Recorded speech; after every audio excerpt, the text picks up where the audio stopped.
कैसे हो आप सभी स्वस्थ मस्त जबरदस्त होंगे।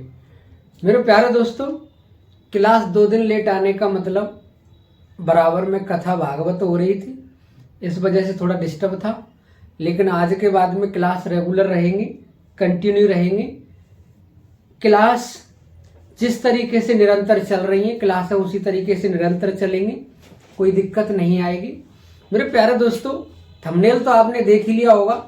आज हम बात करने वाले हैं राज्य पुनर्गठन अधिनियम की, यानी राज्य पुनर्गठन आयोग की, जिसमें हम धर आयोग के बारे में पढ़ेंगे, फजल अली आयोग के बारे में पढ़ेंगे और जेवीपी समिति के बारे में पढ़ेंगे।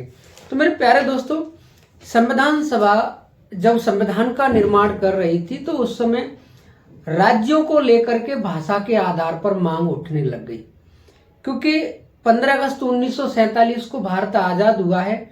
उससे एक दिन पहले 14 अगस्त 1947 को भारत का विभाजन भी हुआ था, क्योंकि विभाजन के रूप में हमने एक नया देश देखा जिसका नाम पाकिस्तान है।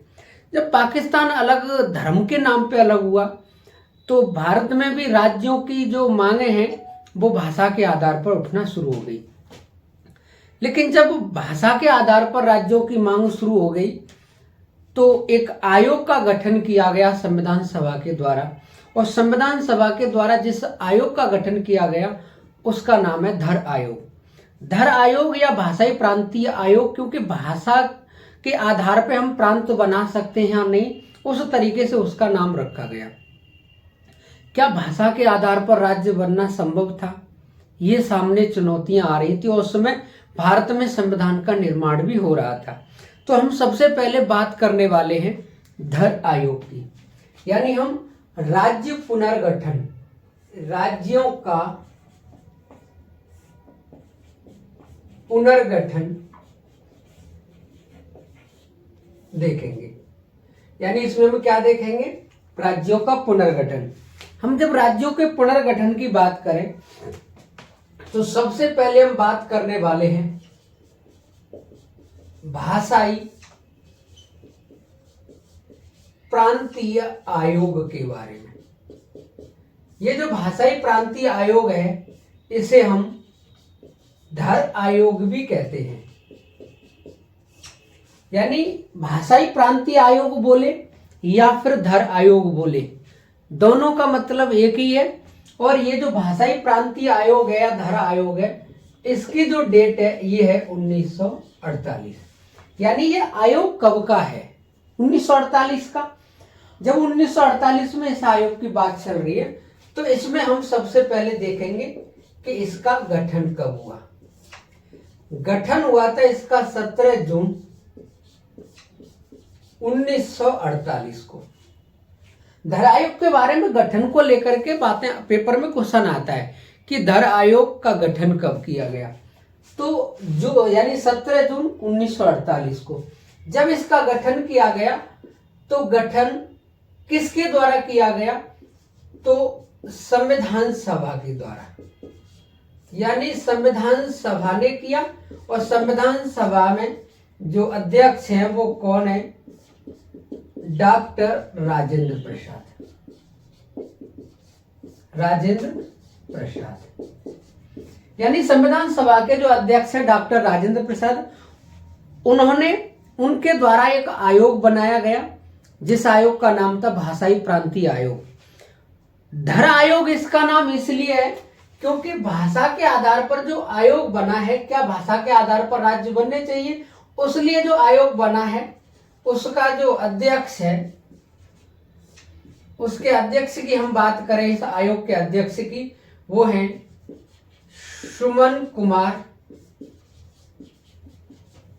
कुमार धर। यानी सुमन कुमार धर, इनको एस के धर भी कहा जाता है। यानी ज्यादातर एस के धर देखा है पेपरों में कि एस के धर या धर आयोग की स्थापना, यानी मेन व्यक्ति कौन है, अध्यक्ष कौन है? एस के धर। लेकिन उनका जो पूरा नाम है वो क्या है? सुमन कुमार धर। सुमन कुमार इसके अध्यक्ष हैं। और यदि हम बात करें इसके सदस्य की तो इसके 2 सदस्य हैं। 2 सदस्यों में नंबर पहले है जगत नारायण जगत नारायण लाल। ये जो जगत नारायण लाल है ये पेशे से वकील भी हैं और संविधान सभा के सदस्य भी हैं। संविधान सभा के सदस्य, यानी ये जो जगत नारायण लाल है इस एसके यानी धर आयोग के एक सदस्य हैं। अध्यक्ष तो सुमन कुमार धर, जिन्हें एसके धर कह रहे हैं हम, लेकिन इनके एक सदस्य हैं जगत नारायण लाल। ये पेशे से वकील हैं और संविधान सभा के सदस्य भी हैं। यदि हम दूसरे सदस्य की बात करें तो जो दूसरे सदस्य हैं उनका नाम है पन्ना लाल। ये जो पन्ना लाल है, ये पन्ना लाल ये सेवानिवृत्त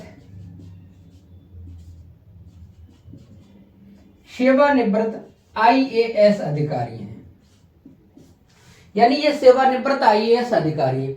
तो मेरे प्यारे दोस्तों, इस हम आयोग की बात करें, जिस हम धर आयोग की या भाषाई प्रांतीय आयोग की बात कर रहे हैं, इसका जो गठन है वो 17 जून 1948 को हो रहा है। गठन संविधान सभा ने किया है और संविधान सभा के जो अध्यक्ष है डॉक्टर राजेंद्र प्रसाद, इनके द्वारा इस आयोग का गठन किया गया है। ये जो इसके जो अध्यक्ष है धर आयोग के सुमन कुमार धर है, जिनका शॉर्ट में बोलते हैं एसके धर। एसके धर के बारे में यदि हम बताएं कि ये जो एसके धर आयोग है यानी एसके धर जो व्यक्ति है ये कौन है, तो ये इलाहाबाद हाई कोर्ट के सेवानिवृत्त न्यायाधीश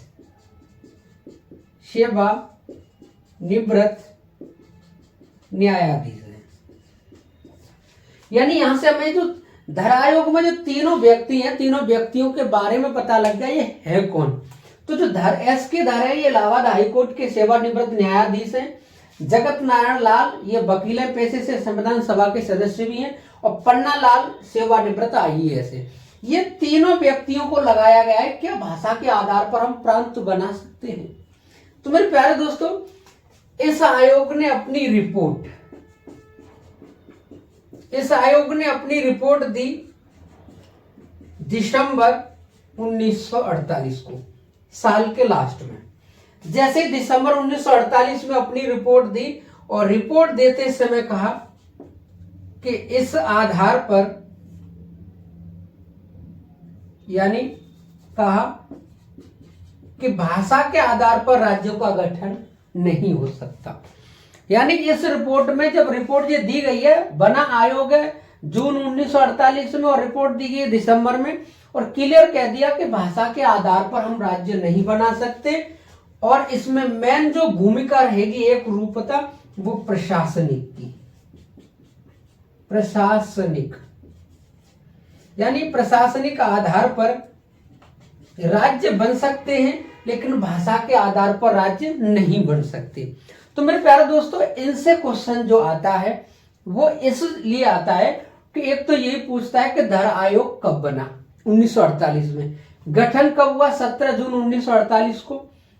अध्यक्ष कौन था, एसके धर। ज्यादातर आपने एसके धर देखा होगा लेकिन पूरा नाम है सुमन कुमार धर। ये इलाहाबाद हाईकोर्ट के सेवानिवृत्त न्यायाधीश है। इस आयोग में 2 सदस्य और हैं, एक जगत नारायण लाल जो वकील है, संविधान सभा के सदस्य भी हैं, एक पन्ना लाल है जो सेवानिवृत्त आईएएस है।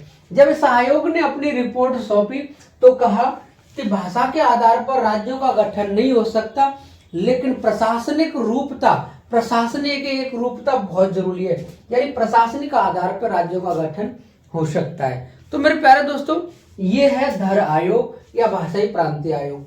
यदि हम इसके बारे में अगले हम आयोग की देखें बात, कि जब इस आयोग ने मना कर दिया तो जो भाषा के आधार पर राज्यों की मांग कर रहे थे, जो लोग जो आंदोलन कर रहे थे भाषा के आधार पर राज्यों को लेकर के, जब जैसे इस आयोग ने कहा कि भाषा के आधार पर राज्यों का गठन नहीं हो सकता है तो आंदोलन और उग्र हो गया। तो फिर आंदोलन को रोकने के लिए संविधान सभा ने एक समिति बनाई, एक कमेटी बनाई। जो कमेटी बनाई है हम उसके बारे में देखते हैं। यानी संविधान सभा ने उस उग्र आंदोलन को रोकने के लिए एक कमेटी बनाई। उस कमेटी का नाम है जेवीपी समिति।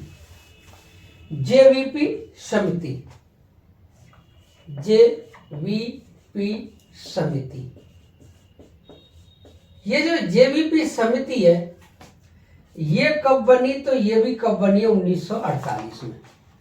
यदि हम इसकी बात करें ये जेवीपी समिति का गठन कब हुआ, तो गठन की बात करेंगे तो गठन दिसंबर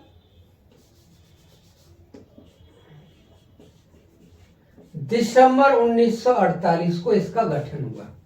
जैसे दिसंबर 1948 को गठन हुआ इसका, और इसमें अध्यक्ष या तुमसे कभी पूछे पी का मतलब, वी का मतलब और जे का मतलब। यहां पर हम जे की बात करें तो ये जवाहरलाल नेहरू,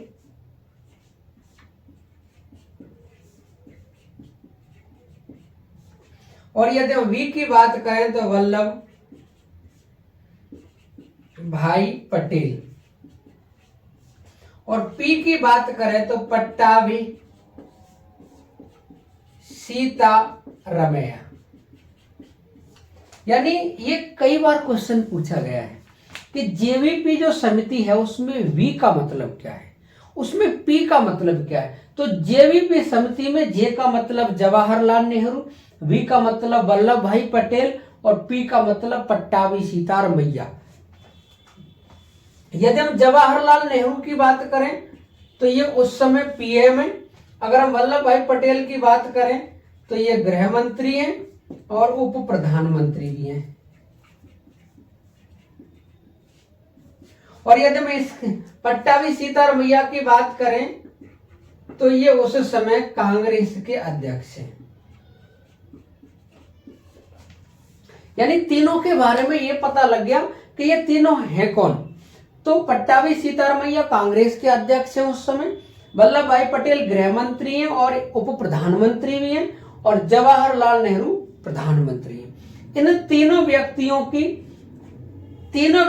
की अध्यक्षता है। तीनों व्यक्तियों के एक सहयोग में एक कमेटी बनी, उस कमेटी का नाम है जेवीपी समिति। इस जेवीपी समिति ने रिपोर्ट दी अपनी अप्रैल 1949 में। यानी जैसे अप्रैल 1949 में इसने अपनी रिपोर्ट सौंपी, रिपोर्ट दी, और जैसे इन्होंने अपनी रिपोर्ट दी अप्रैल 1949 में, और रिपोर्ट देते हुए समय कहा इन्होंने कि भाषा के आधार पर जो मांग की जा रही है उसको अभी टाला जा सकता है, क्योंकि पहले संविधान का निर्माण होना चाहिए। और दूसरी बात ये थी कि देश की एकता और अखंडता। यानी ये कहा कि भाषा के आधार पर अभी हम राज्यों का गठन नहीं कर सकते, लेकिन कुछ समय के लिए देश की एकता और अखंडता के लिए हम इसको टाल सकते हैं। बाद में जाकर के हम भाषा के आधार पर राज्यों का गठन देख लेंगे, लेकिन फिलहाल में ऐसी कोई आवश्यकता नहीं है।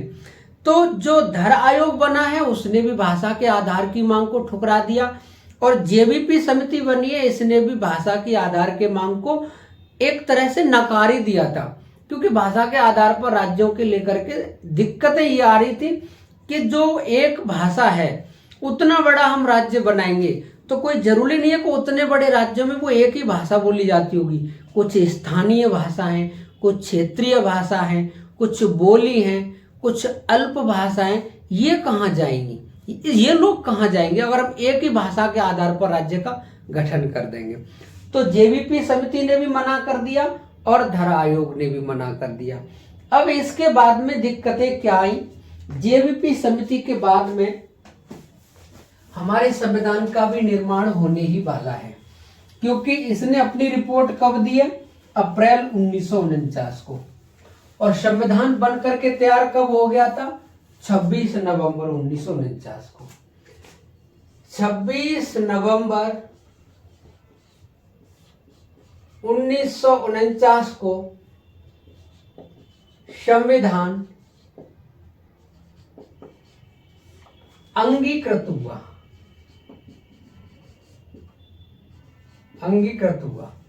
जब यह संविधान अंगीकृत हो गया तो संविधान में जो राज्यों की श्रेणी है,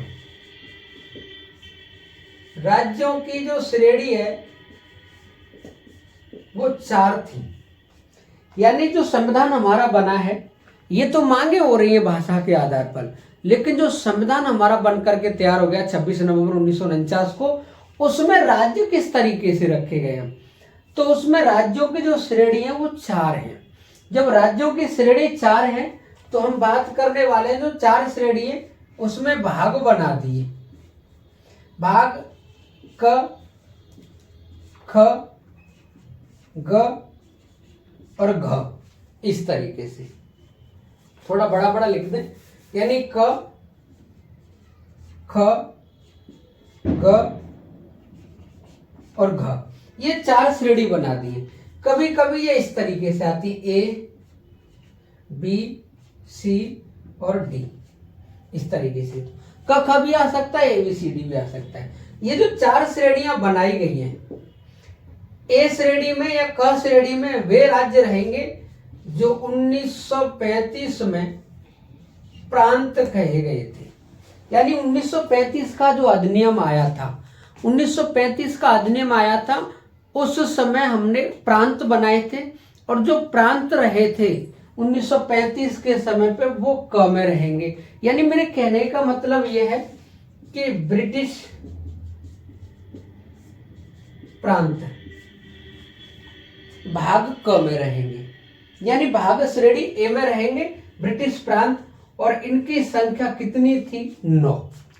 यदि हम इसके बाद में बात करें कि ख में कौन रहेगा, तो बड़ी रियासतें, बड़ी रियासतें, बड़ी रियासतें जैसे हैदराबाद तथा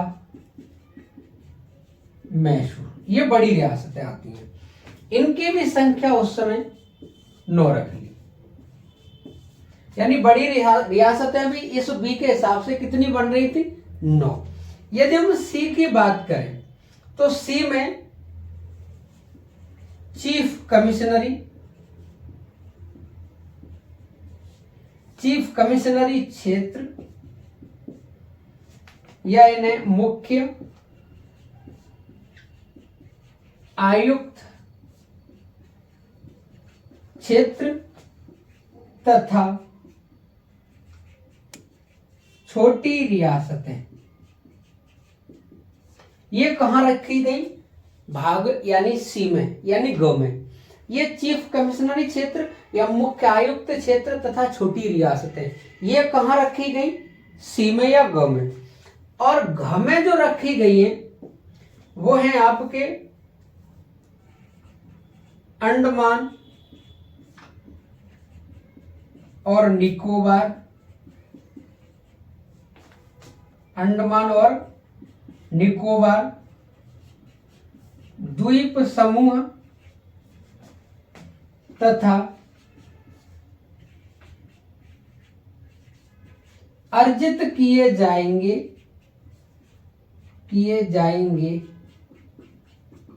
क्षेत्र। यानी ये 4 श्रेणियां बना दी।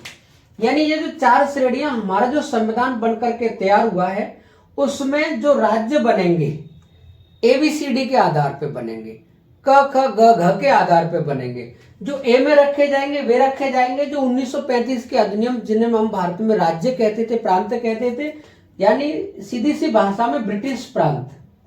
ब्रिटिश प्रांत जो थे उनकी संख्या 9 थी, वो कहाँ रखे जाएंगे, ए में।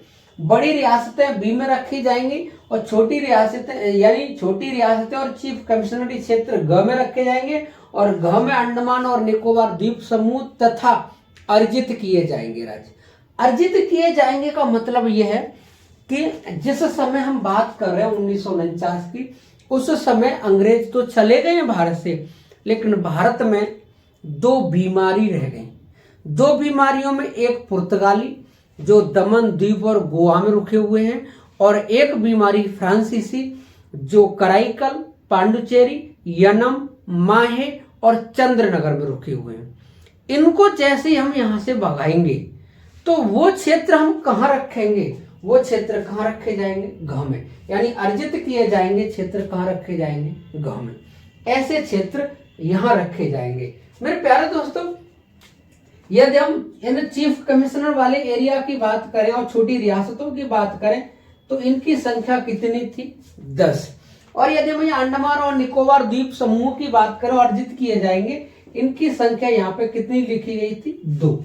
तो मेरे प्यारे दोस्तों, यदि आपसे कभी भी पूछे कि पहले संविधान में राज्यों का निर्माण किस तरीके से हो रहा था, तो ABCD के आधार पे, क ख ग घ के आधार पे, तो ये आधार था पहले राज्यों का। लेकिन इस आधार को भारत की जनता मानने के लिए राजी नहीं थी। भारत की जनता चाहती थी कि भारत में भाषा के आधार पर ही राज्यों का गठन हो।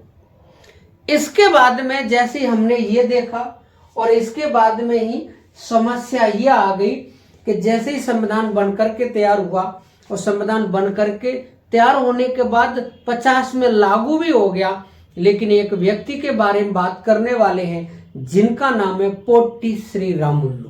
पोट्टी श्री रामुलु के बारे में बात करने वाले हैं जो भाषा के आधार पर राज्यों की मांग करते हुए भूख हड़ताल के कारण जिसका निधन हो गया था। जैसे ही उनका निधन हुआ और निधन होने के बाद में हमने भाषा के आधार पर राज्य देखा। यानी एक व्यक्ति थे जिनका नाम था पोट्टी श्री रामुलु। पोट्टी श्री रामुलु। ये पोट्टी श्री रामुलु ये धरना जो दे रहे थे, यदि हम इनके बारे में बताएं, ये रहने वाले केरल के हैं। दूसरी बात, कांग्रेस के नेता हैं। और तीसरी बात यह है कि भाषा के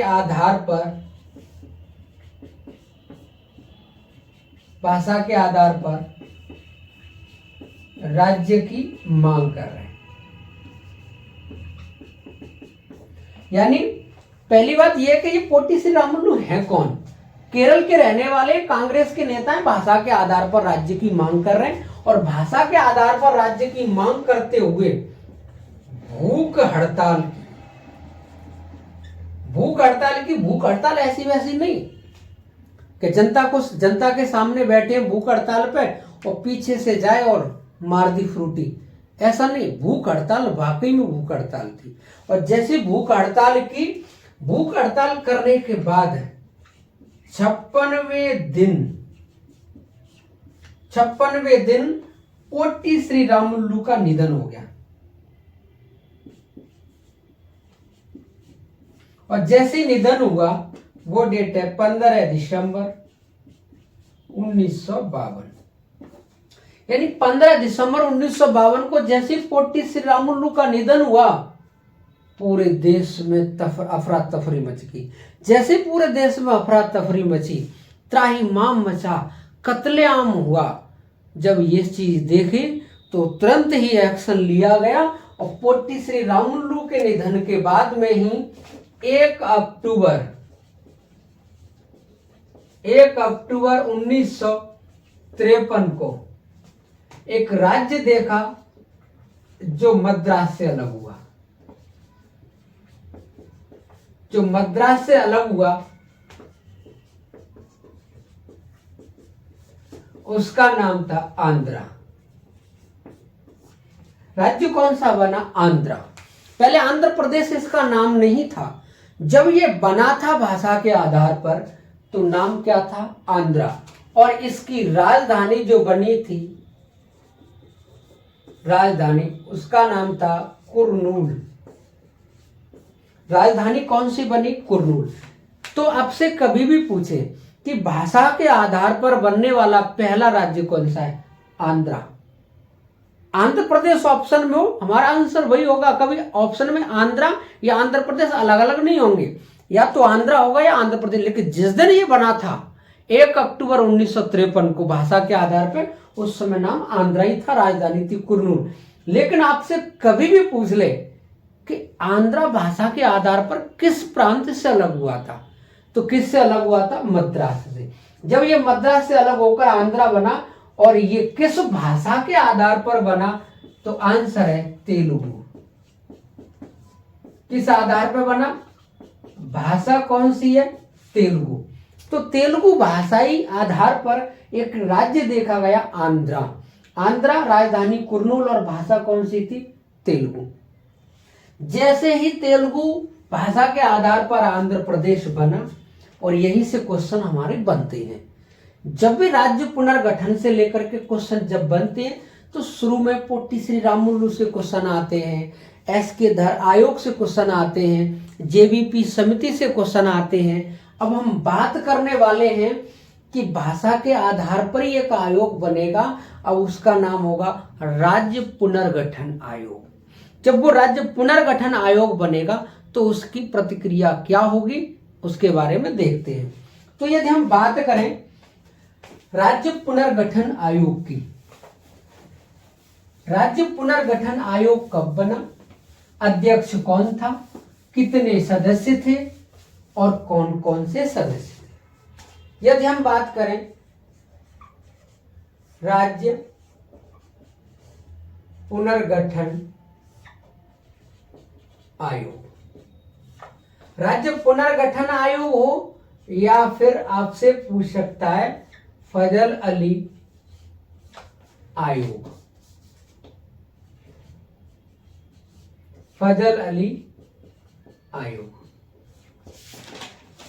फजल अली आयोग इसको इसलिए कहा जाता है क्योंकि इसके जो सदस्य हैं वो फजल अली हैं और ये जिस काम के लिए बना है उस वजह से इसका नाम है राज्य पुनर्गठन आयोग।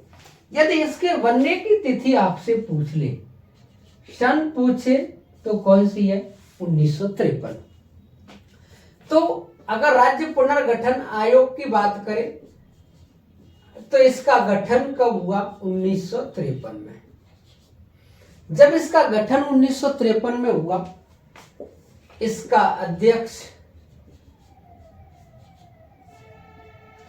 अध्यक्ष कौन था? तो फजल अली और यदि हम सदस्यों की बात करें तो इसके 2 सदस्य थे, जिसमें पहले थे जिनका नाम था के.एम.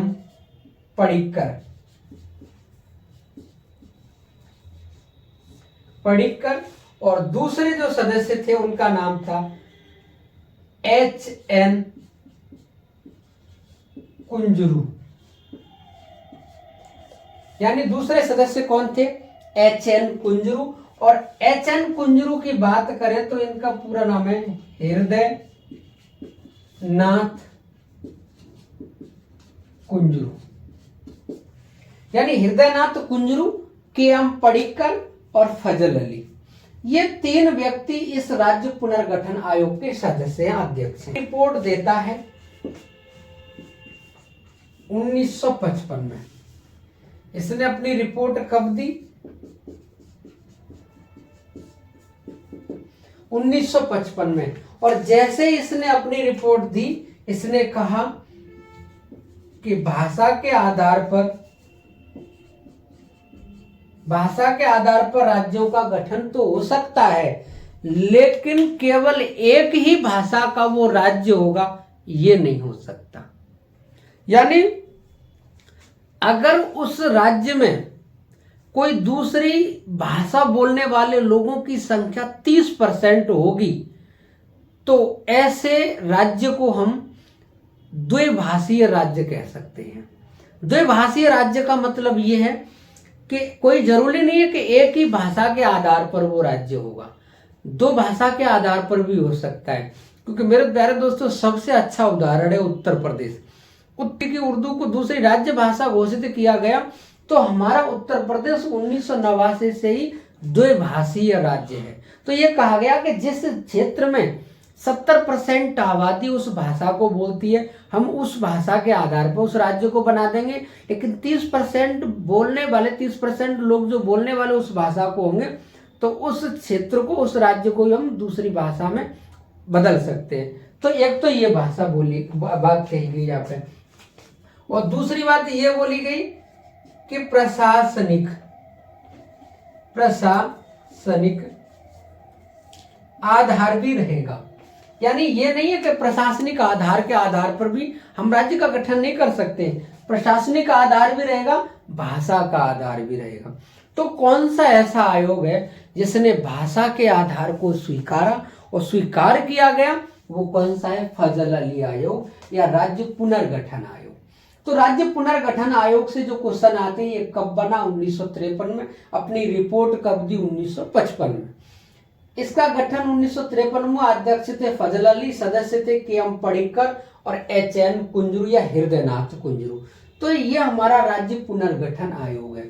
इस आयोग ने कहा कि बन सकते हैं भाषा के आधार पर, और भाषा के आधार पर जब राज्य बनेंगे तो 16 राज्य बनेंगे और 3 यूटी बनेंगे। इसने क्या कहा? ये क्वेश्चन भी आ सकता है कि जो राज्य पुनर्गठन आयोग था, इसने कितने राज्यों की बात रखी और कितने केंद्र शासित प्रदेशों की बात कही। तो राज्य की तो बोली 16 की, लेकिन यूटी की कितनी बोली? 3 की। लेकिन मेरे प्यारे दोस्तों, 16 राज्य नहीं बने और न 3 यूटी बने। जैसे ही इसी राज्य पुनर्गठन आयोग के आधार पर 7वां संविधान संशोधन 1956 में होगा, राज्य पुनर्गठन अधिनियम 1956 के नाम से, उस समय हम 14 राज्य और 6 केंद्र शासित प्रदेश देखेंगे। तो मेरे प्यारे दोस्तों, मैं आशा करता हूं ये सब कुछ आप लोगों की समझ में आ रहा होगा। आगे हम बात करने वाले हैं, आप इस बात को याद रखना, राज्य पुनर्गठन आयोग ने कितने राज्यों को कहा था? कितने राज्यों के बारे में कहा था? 16। यूटी कितनी? 3। अब हम बात करने वाले हैं राज्य पुनर्गठन अधिनियम।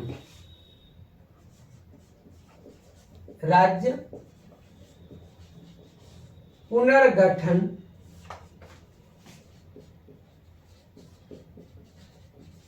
अधिनियम 1956, यानी संविधान में जो संशोधन हो रहा है 7वां, या राज्य पुनर्गठन अधिनियम किस आयोग की सिफारिश पे आया? तो राज्य पुनर्गठन अधिनियम राज्य पुनर्गठन आयोग की सिफारिश पे आया। ये दोनों ही क्वेश्चन अलग अलग हैं। राज्य पुनर्गठन अधिनियम कब आया? 1956 में। राज्य पुनर्गठन आयोग कब बना? 1953 में। रिपोर्ट कब दी? 1955 में। क्वेश्चन अलग, भाषा अलग, क्वेश्चन अलग। तो ये जब राज्य पुनर्गठन अधिनियम के बारे में पढ़े 1956 में, राज्य पुनर्गठन अधिनियम 1956 में 7वां संविधान संशोधन हुआ। संविधान संशोधन हुआ। 7वां संविधान संशोधन कब हुआ? 1956 में 7वां संविधान संशोधन हुआ। और जो हम भाग देख रहे थे, क, ख, ग और घ, या ए या बी या सी या फिर डी, ये जो हम 4 देख रहे हैं, इन सब की सबको समाप्त किया गया। जब सबकी सब समाप्त कर दी गई और जो भाग हम देख रहे हैं 7, जो राज्य के आधार पर बन रहा है, वो भी समाप्त। और जो इसमें एक आर्टिकल था जिसका नाम था आर्टिकल 238, ये भी समाप्त। क्योंकि जब राज्य भाषा के आधार पर बनने लगे तो फिर ये भाग 7, आर्टिकल 238 और ये क ख ग क्या करेंगे? ये सारी की सारी श्रेणियां 7वें संविधान संशोधन 1956 में समाप्त कर दी गई। मेरे प्यारे दोस्तों, याद रखना इस बात को कि पहले 1950 में जब संविधान लागू हुआ था पूर्ण रूप से, तो उस समय हमारे भारत में राज्य ABCD में थे, क ख ग घ में थे, लेकिन ये सब समाप्त कर दिया गया और 7वां संविधान संशोधन 1956 में किया गया। और 56 में करके 14 राज्य और यूटी कितनी बना दी? 6। ये दोनों ही क्वेश्चन आते हैं। लेकिन याद रखना, राज्य पुनर्गठन जो आयोग बना उसने कहा कि 16 राज्य बनेंगे, 3 केंद्र शासित प्रदेश बनेंगे। लेकिन जब वाकई में संविधान में संशोधन हुआ 7वां, 1956 में तो 14 राज्य बने और 6 यूटी बने। ये हमें कब दिखाई दे रहे हैं? 1956 में। ये मूल संविधान का पार्ट नहीं है, ये 1956 का पार्ट है। मूल संविधान में तो एबीसीडी के आधार पे थे और इसी में यही कह दिया था कि अब हम क्या करेंगे, इन दोनों को मिला देंगे भाषा के आधार पर राज्य, और इनको बना देंगे यूटी। इनको हम राज्य बना देंगे एबी को, और यहाँ पे सीडी को हम क्या बना देंगे? यूटी। ये बात कही गई थी यहाँ पे। तो मेरे प्यारे दोस्तों, मैं आशा करता हूं आपकी समझ में यहां तक आया होगा।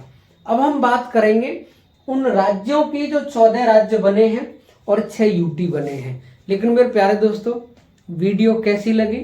यदि वीडियो आपको अच्छी लगी हो तो वीडियो को लाइक करें, चैनल को सब्सक्राइब करें। इससे आगे के जो 14 राज्य और जो वर्तमान तक का सफर है 28 राज्यों का, हम अगले वीडियो में बताएंगे। मेरे प्यारे दोस्तों, जय हिंद, जय भारत।